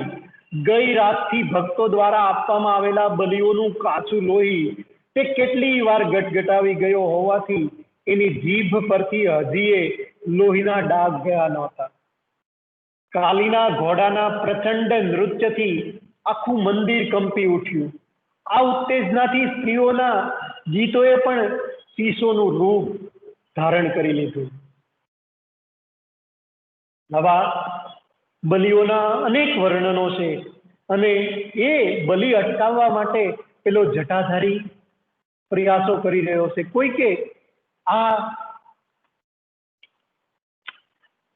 કામ કરવું જ રહ્યું એમ માનીને પેલો જટાધારી એ આ બધું કરી રહ્યો છે અને એને સાથ આપે છે પેલી સ્ત્રી. જટાધારી કોઈ આપણને લાગે એવો સામાન્ય, એના પણ કેટલાક પરચાઓના રૂપ છે કે જેમાં એ જુદા જુદા એના વિશે કેટલી લોકવાયકાઓ છે. જટાધારી બાબતે અનેક દંતકથાઓ પ્રચલિત હતી.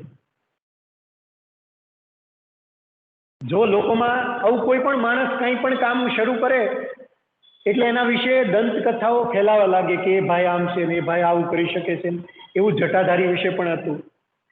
એના દર્શને આવેલ ભક્તોમાંથી એક ભક્ત બોલી ઉઠ્યો, કેટલાક દિવસ પહેલા જ ફાંસીની સજાથી મૃત્યુ પામેલ એક કેદીની લાશ એના ઘરવાળા બ્રહ્મપુત્રની રેતમાં ફેંકી આવ્યા હતા. જટાધારીએ લાશ પર બેસીને 2 રાત સુધી સાધના કરતો રહ્યો. જો જટાધારી વિશે કેવી લોકોની વાતો ફરી રહી છે. જટાધારીએ લાશ પર બેસીને 2 રાત સુધી સાધના કરતો રહ્યો. મેં મારી આંખોથી આ દ્રશ્ય જોયું છે.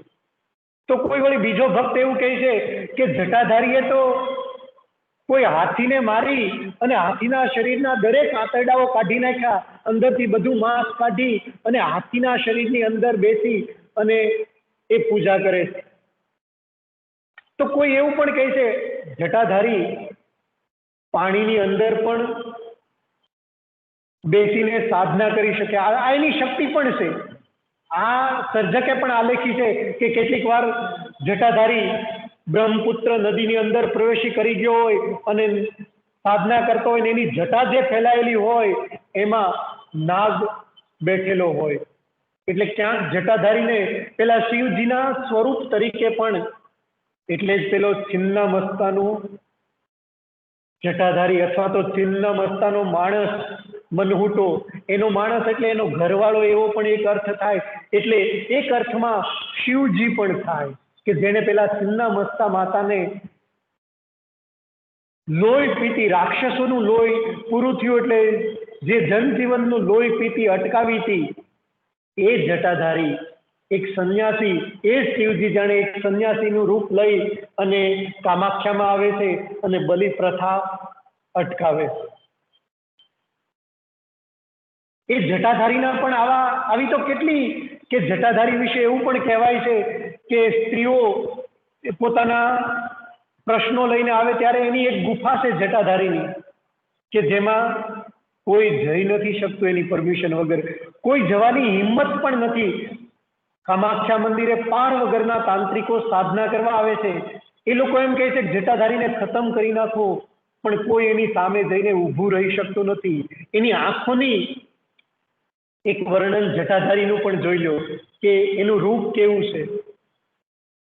જટાધારીનો દેહ ધીમે ધીમે ધુમ્મસની વચ્ચેથી, આ જટાધારીની એન્ટ્રી છે, કોઈ ફિલ્મમાં કોઈ નાયકની એન્ટ્રી હોય એવી.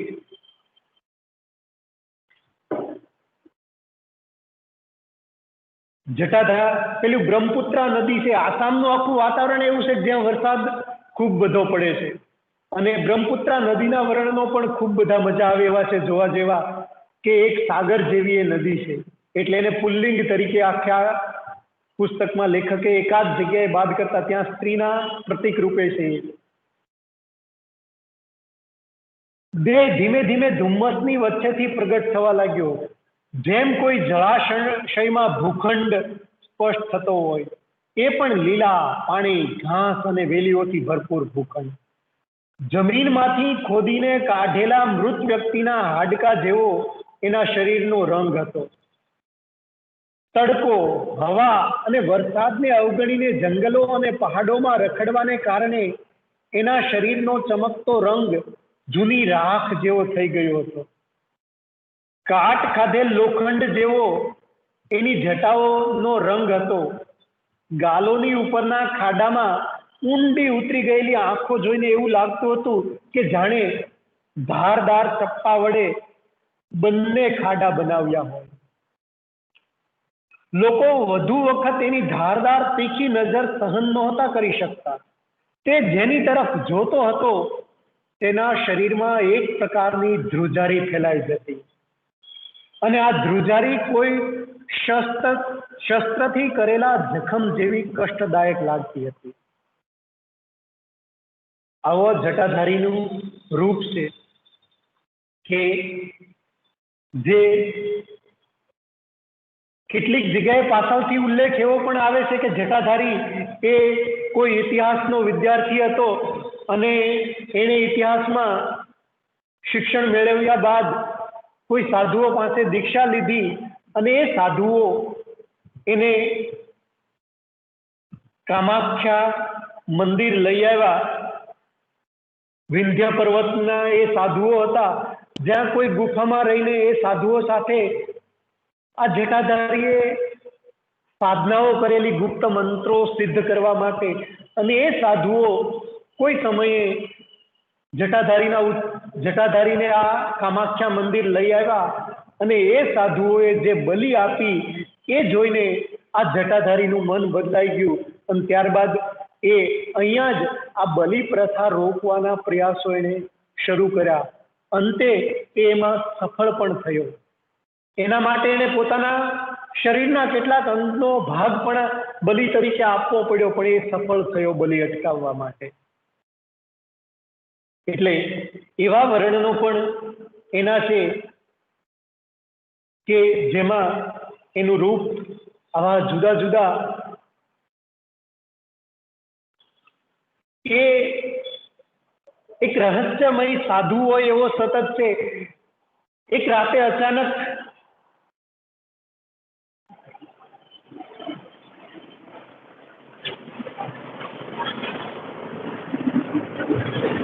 દરથી બ્રાઉન એને મળવા પહોંચે છે. એ મંદિરની ગુફામાં બેઠો છે, દરવાજો બંધ છે. ડરથી જેવી દરવાજા પહોંચી તો અચાનક આપોઆપ દરવાજો પણ ખુલી જાય. એટલે આવું તંત્ર મંત્ર જાણનારા માણસ છે. અને સતત એ જોર જોરથી બોલા કરે છે, માં માં હવે તું રક્ત વસ્ત્રનો ત્યાગ કર અને ફૂલોના વસ્ત્રો ધારણ કર. બીજું, કેટલાક સામાજિક જીવન ધોરણો પણ આમાં છે. આ ઇતિહાસના આધારે છે, એટલે બધી વાત હું જેટલી પહોંચે એટલી વધારે પહોંચાડવા ઈચ્છું છું. કે સામાજિક એક વાત તો કરી પેલા લગ્ન વાળી, પણ મોટા ભાગે આ કામાખ્યા મંદિરની આસપાસ રહેતા આવા પૂજારીઓ અને ત્યાંની સ્ત્રીની હાલતો કેવી છે, તો કે મોટા ભાગે એ સ્ત્રીઓને ભાગે જે યજમાનો બલિ દેવા આવે એ યજમાનોનું ખાવાનું સતત રાંધીને એ સ્ત્રીઓના હાથ આખા દાજી ગયા છે. એ વખતે પેલા લાકડા સતત નાખી અને એ સ્ત્રીઓના હાથ દાજી ગયેલા, કાળા પડી ગયેલા છે. એ સ્ત્રીઓ કોઈ પણ પ્રકારનો વિરોધ કે કોઈ પુરુષોની સામે બોલી શકતી નથી કે કોઈ પણ પોતાની વાત બહાર કરી શકતી નથી. એ સ્ત્રીઓ આ અંગ્રેજ સ્ત્રીને પણ મળી શકતી નથી. એ પણ એની એક મુશ્કેલીઓ છે. આવી પારાવાર પીડાઓ વેઠતી એ સ્ત્રીઓની વેદનાને પણ લેખિકાએ બરાબર ઉપસાવી છે. એ પેલી ડર્ટી બ્રાઉન સાથે કેટલીક સ્ત્રીઓ મળવા પહોંચી ગઈ અને એનો સંવાદ એ બતાવશે તમને. બે સ્ત્રીઓ કોઈ કારણસર ત્યાંથી નીકળી હશે અને પેલી અંગ્રેજ સ્ત્રીને જોવાની એની કુતૂહલ વશે ત્યાં ગઈ અને ડર્ટી એને જોઈ અને એની સાથે ડર્ટી બ્રાઉને વાત કરી. જો પેલી ડર્ટી બ્રાઉને વાત કરી એટલે એ ત્યાં ઘણું બધું આસામી ભાષા શીખી ગઈ છે. આપણને એમ થાય કોઈ અંગ્રેજને આવી ભાષા આવડતી હશે? હા, આજે એનું ઉદાહરણ છે કે એક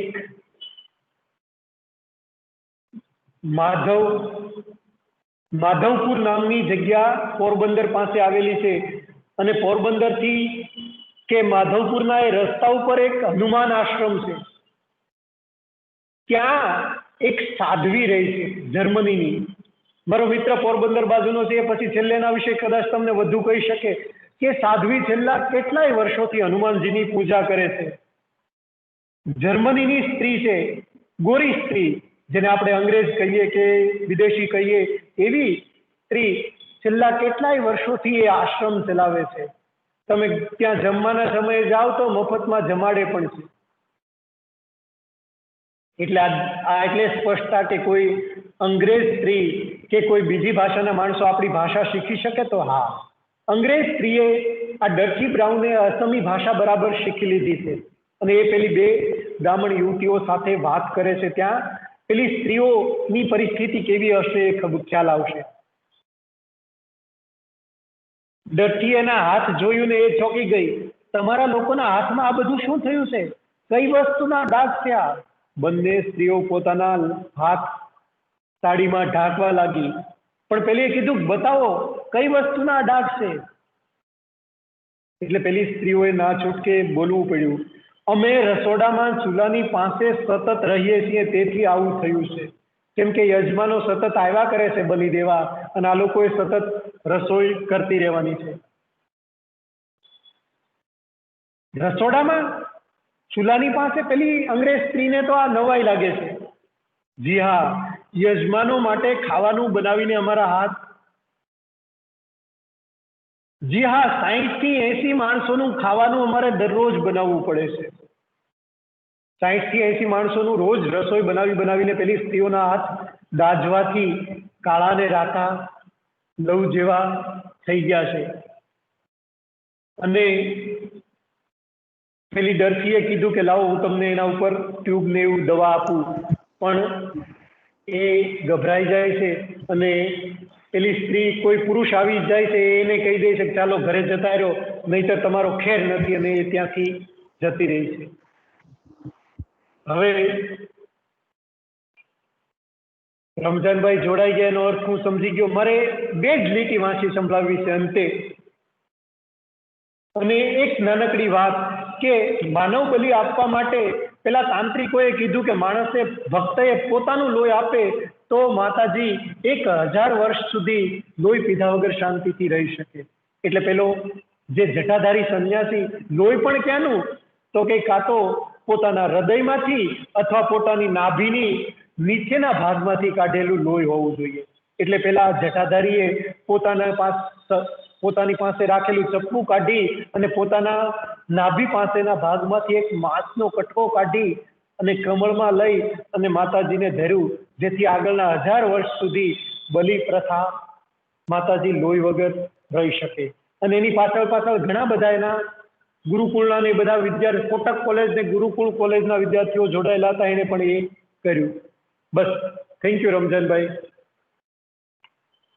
ઘણી બધી વાતો તો ખૂટે એમ જ નથી, પણ તમે આ પુસ્તક કોઈ પણ રીતે મેળવીને વાંચશો તો તમને ચોક્કસ કેટલાય બધા, તમે કોઈ ફિલ્મ જોતા હોય એવા દ્રશ્યો અનુભવાશે. તમને એમ થશે કે તમે એ સમયના કામાખ્યા મંદિરના દર્શન કર્યા. ખૂબ ખૂબ રાપર કોલેજ, એના પ્રિન્સિપાલ અને રમજાનભાઈનો કે આવો એક આખો ક્રમ તમારા માટે, વિદ્યાર્થીઓ માટે એને ઊભો કર્યો કે વિદ્યાર્થીઓ પ્રશિષ્ટ કૃતિઓથી પરિચિત થાય. અમે પણ આમાંથી પ્રેરણા લઈને કંઈ આવું કરવા જઈ રહ્યા છીએ કે અમારા વિદ્યાર્થીઓ ગુજરાતી ભાષાની પ્રશિષ્ટ કૃતિઓથી પરિચિત થાય. કેમ કે આના વિડીયો તો અમે એને શેર કરી દઈશું યુટ્યુબમાં, પણ એ આયોજન ક્યારે સફળ થશે ખબર નહીં, પણ અમે એવું ઘડી રહ્યા છીએ. ખૂબ ખૂબ આભાર રમજાનભાઈ અને બધા મિત્રોનો, જે લોકો જોડાયા, સાંભળ્યા.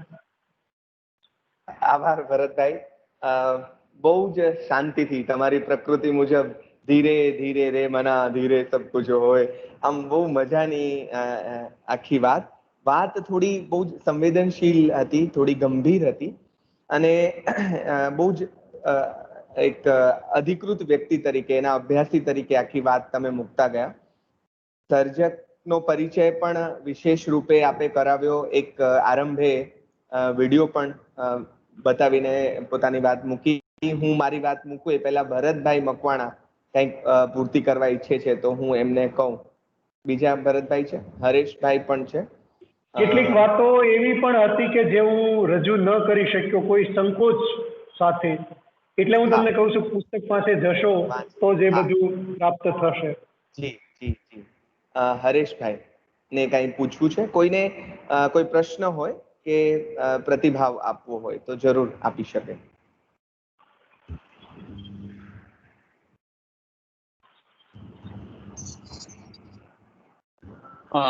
બહુ સંક્ષિપ્તમાં અને બહુ સારી રીતે ઘણા બધા પ્રસંગોથી આપણે અવગત થયા, અને ઘણી બધી એવી બાબતો હતી જે અમાનવીય કહી શકાય. તો લેખકનું કાર્ય જે હતું ત્યાં એને લખાણ કરીને સફળ કર્યું. તો એક રીતે એનું આસ્વાદન કરી અને લેખકની જે ઉદ્દેશ્ય છે એ સફળ કર્યો, અને બહુ સારું આ સેશન રહ્યું. એ બદલ તમારી ટીમ અને ભરતભાઈને પણ ખૂબ ખૂબ અભિનંદન. આભાર સાહેબ, આભાર. સાહિત્યકાર સમાજને જુએ છે. સૌથી પહેલા આપણે એ જે સમજીએ છીએ, સાહિત્યની વ્યાખ્યા અને વિદ્યાર્થીઓ સમક્ષ મૂકીએ છીએ, ત્યારે સાહિત્ય એ જીવાતા જીવનના પ્રતિબિંબ તરીકે આપણી સમક્ષ જ્યારે આવે છે, તો ઘણીવાર એવું થાય કે ગરવા રૂપ તો આપણી સમક્ષ ઘણા આવે, પણ ભરતભાઈએ આજે એક એના વરવા રૂપને પણ આપણી સામે મૂકી આપ્યો છે આ કૃતિના પરિચય કરાવીને. તો તો જુઓ, જીવનનું ગરવું પાસું અને વરવું પાસું આપણા જ સમાજનો, આપણી જ વચ્ચે આજે કુદરતી શક્તિ પૂજાનો આરંભ એટલે કે નવરાત્રીનો આરંભ થઈ રહ્યો છે, ત્યારે આપણી જ સંસ્કૃતિમાં આવી પરંપરાઓ હોય અને એ પરંપરાઓમાં તમે જુઓ પેરેલલ એવું નથી કે એ સમયે એ બધા જ એના પ્રવાહમાં વહ્યા છે. મને એ બહુ જ આનંદ લાગ્યું કે સમાંતરે બે પ્રકારના લોકો દરેક સમયે રહ્યા છે. કેટલા સંવેદનશીલ લોકો પણ છે, આ વિધિબાલા કે રત્નધર જેવા લોકો પણ છે, એમની જે બધી કથા વચ્ચે આવી આડકથા તરીકે પણ અથવા પૂરક કથા તરીકે પણ. તો સમાંતરે આ બંને પ્રકારના લોકો રહ્યા છે.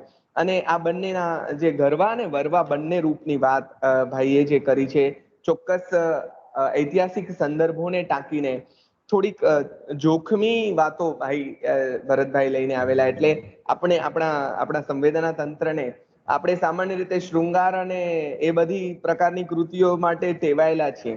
બીભત્સ રસમાં લઈ જાય એવી કૃતિ તરફ આપણું લક્ષ્ય સામાન્ય રીતે જતું પણ નથી, અને કદાચ આપણે એને વાંચવાનું ટાળતા પણ હોઈએ છીએ. પણ આ ચિત્ર એ કોઈ કલ્પનાનું ચિત્ર નથી, પણ આપણા જ સમાજનું વરવું ચિત્ર છે. અને હરેશભાઈ સાહેબે બહુ સરસ કહ્યું કે આ સામે મૂકીને સાહિત્યકાર આપણને એમાંથી બહાર લાવવા માટે પ્રેરે છે, એમાંથી બહાર નીકળવા માટે પ્રેરે છે. તો આ બધી કૃતિઓના આસ્વાદનમાં આ પ્રકારની એક વિશિષ્ટ કૃતિ આવે એ પણ અનિવાર્ય હોય છે. તો હજી કોઈ મિત્ર પોતાની વાત કહેવા ઈચ્છે તો આપણને ગમશે, પ્રશ્ન કે પ્રતિભાવ રૂપે.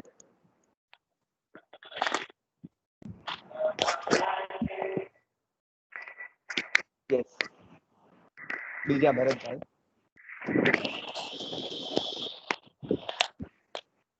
હા,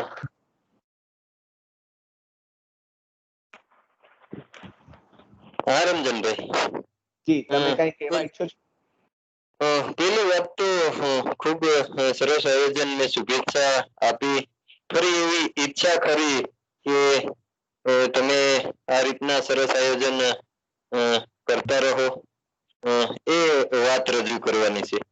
બીજી એક વાત મારે કરવાની નથી, પણ મારા ભાઈબંધ ભરતે કીધું કે મોચાની વાત કરશે કે ત્યાં જે ફ્રેન્ચ સાધ્વી કે વિદેશી લોકો કઈ રીતે ભાષાનું જ્ઞાન મેળવે છે અથવા ભાષા વિશે પરિચય, તો એ સહજ ગુજરાતી બોલે છે. સહજ ગુજરાતી બોલે છે.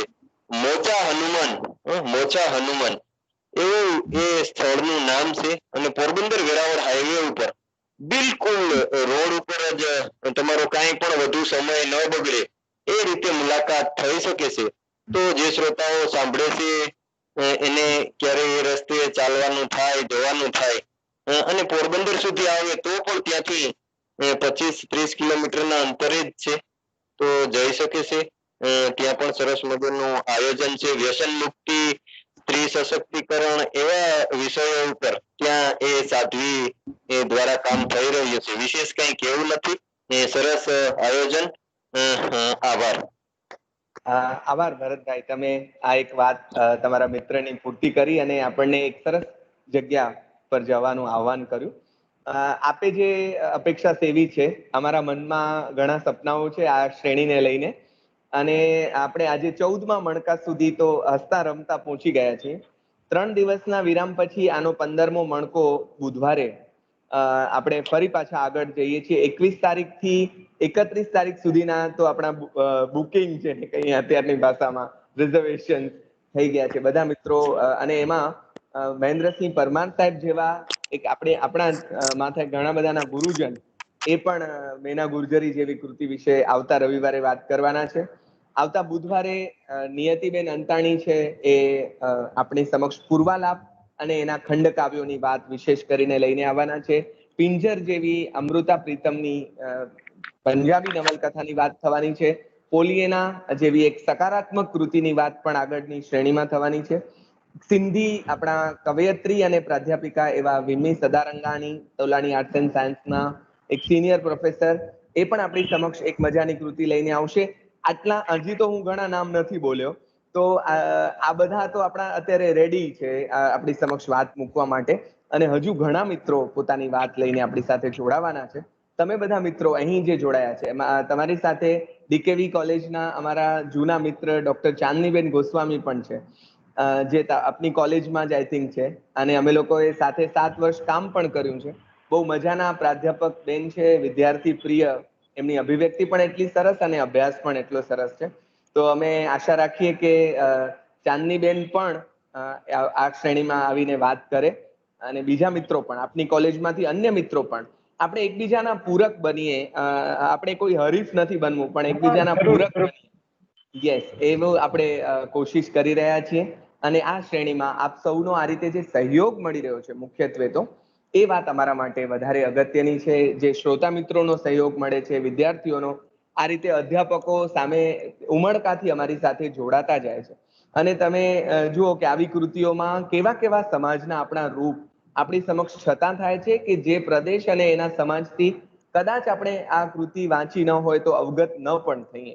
આપણે સામાન્ય રીતે આસામ ફરી આવીએ છીએ, અથવા તો એની સરસ જગ્યાઓ, રમણીય સ્થળોને માણી આવીએ છીએ, પણ આ બધી જે એની સાથે જોડાયેલા એના સત્યો અને તથ્યો છે, એનાથી તો આપણને આવી કૃતિઓ અવગત કરાવે છે. કે કજોડાની વાત આપણે ત્યાં આવતી હોય તો એવા કજોડા ત્યાં પણ કેવી રીતે સર્જાય છે, સામાજિક રીત રિવાજો કેવી રીતે કોઈ વ્યક્તિનો ભોગ બને છે, અને એની વચ્ચે પણ કેવા લોકો નીકળે છે કે જે લોકો આ રૂઢિઓને, પરંપરાઓને તોડીને કંઈક સકારાત્મક કરી લે છે. તો આ બધા સંદર્ભોને જોડીને જે રીતે ભરતભાઈએ બહુ નિરાંત જીવે આપણી સમક્ષ વાત કરી છે, એટલે ભરતભાઈનો વિશેષ આભાર છે. અને ભવિષ્યમાં હજી તમારામાં ઘણું લોહી છે, આજે લોહીનો સંદર્ભ છે તો અમે પીવાના છીએ, જુદી રીતે પીવાના છે. કોઈને આઈ થિંક કોઈકે હાથ ઊંચો કર્યો છે, એમણે વાત કરવી છે, જરૂર પોતાનો મેં જ પ્રશ્ન. હાથ ઊંચો કર્યો છે. પેલા કોઈ બેને મને કીધું હતું કે પાછળથી આ જે બધા એક કલા હું તમને બતાવું, એ આપણે છેલ્લે ભરતભાઈ રેકોર્ડિંગ એટલે સ્ટોપ છેલ્લે કરીને મને પછી બતાવો. એ સમય ફાળવજો તમે. હા હા, બીજા કોઈને પ્રશ્ન હોય તો આપણે પછી એ લઈ લઈએ, પછી છેલ્લે આપણે જરૂર, કરીએ, જરૂર. જરૂર કરીએ. હા, બીજા કોઈને જો કઈ વાત મૂકવી હોય તો જરૂર મૂકી શકે. હવે મેં કહ્યું તેમ આપણે 3 દિવસના વિરામ પછી બુધવારે પાછા મળીશું, 21 તારીખથી 31 તારીખ સુધી સળંગ, અને એના પછી પણ સળંગ આપણી આ શ્રેણી ચાલશે. 3 દિવસની તમને રજા જાહેર કરવામાં આવે છે, એટલે આનંદો કરીને તમે બધા માણજો. આપણે 3 દિવસ પછી મળીએ છીએ. એક મજાના અધ્યાપક ડોક્ટર નિયતિબેન અંતાણી, બહુ જ અભ્યાસી છે, કાંત વિશે એમણે ખૂબ સરસ કામ કર્યું છે, અને એમની પાસેથી કાંતના ખંડ કાવ્યો, અતિજ્ઞાન અને બાકીના વસંત વિજય અને બાકી બીજા ખંડ કાવ્યોના સંદર્ભમાં આપણે એમની વાત માણીશું. આજે આપની શ્રેણીને અહીં સંકેલતા ખૂબ આનંદ અને આભાર સાથે સંકેલીએ છીએ. ભરતભાઈ, આપનો અને જે મિત્રોએ પૂર્તિ કરી છે એ સૌનો વિશેષ આભાર, આનંદ, આભાર.